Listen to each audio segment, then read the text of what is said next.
দেখো চলক n, চলককে n দুই সাইডে দুইটা আছে, এখানটা একটা আছে, এখানটা আছে, দুই দিকে দুইটা চলক আছে।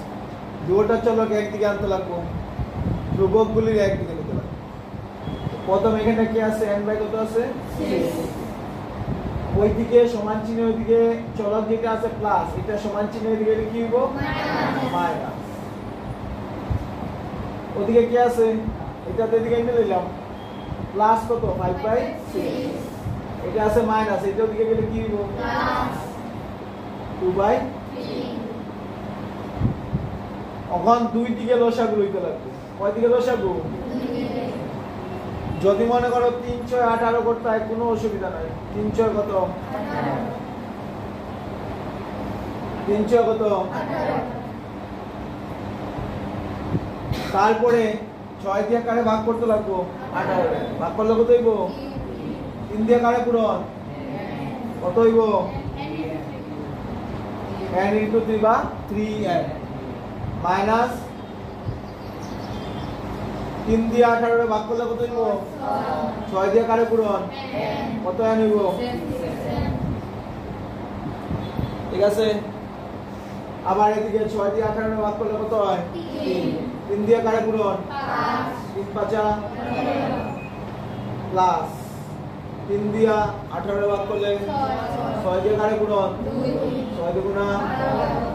সব সময় নিচেরটা দিয়ে ভাগফল যেটা বাইরিব এটাতে কারে পূরণ উপরে। ওখান দেখো সব থেকে মজার বিষয়, দু সাইডে 18 18 আছে, দুই দিকে 18 18 আছে, ঠিক আছে। দুই দিকে 18 ক্যান্সেল হয়ে গেল বা কাটাকাটি গেল, ঠিক আছে। রইল কত, 3n মাইনাস কত ইকুয়াল টু 15 প্লাস কত গেল, বুঝা। এখন n এর হিসাব, এই n এর আগে প্লাস, এই n এর আগে মাইনাস, প্লাসে মাইনাসে মাইনাস মানে বিয়োগ। 6 থেকে 3 গেলে বিয়োগ করলাম, কিন্তু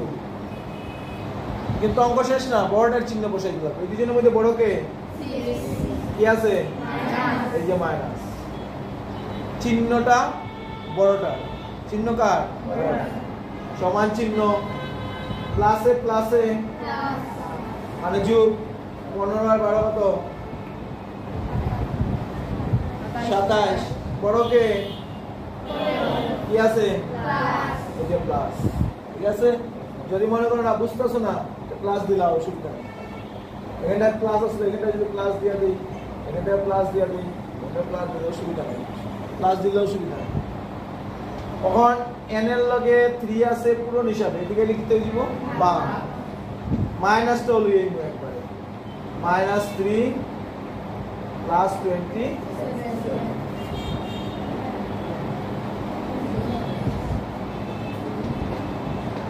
n ইকুয়াল টু মাইনাসে প্লাসে পূরণ করি, ভাগ করি আর না নি, ভাগের সময় চিহ্ন আগে বসাইতে লাগবে, পূরণের সময় চিহ্ন আগে বসাইতে লাগবে, ঠিক আছে।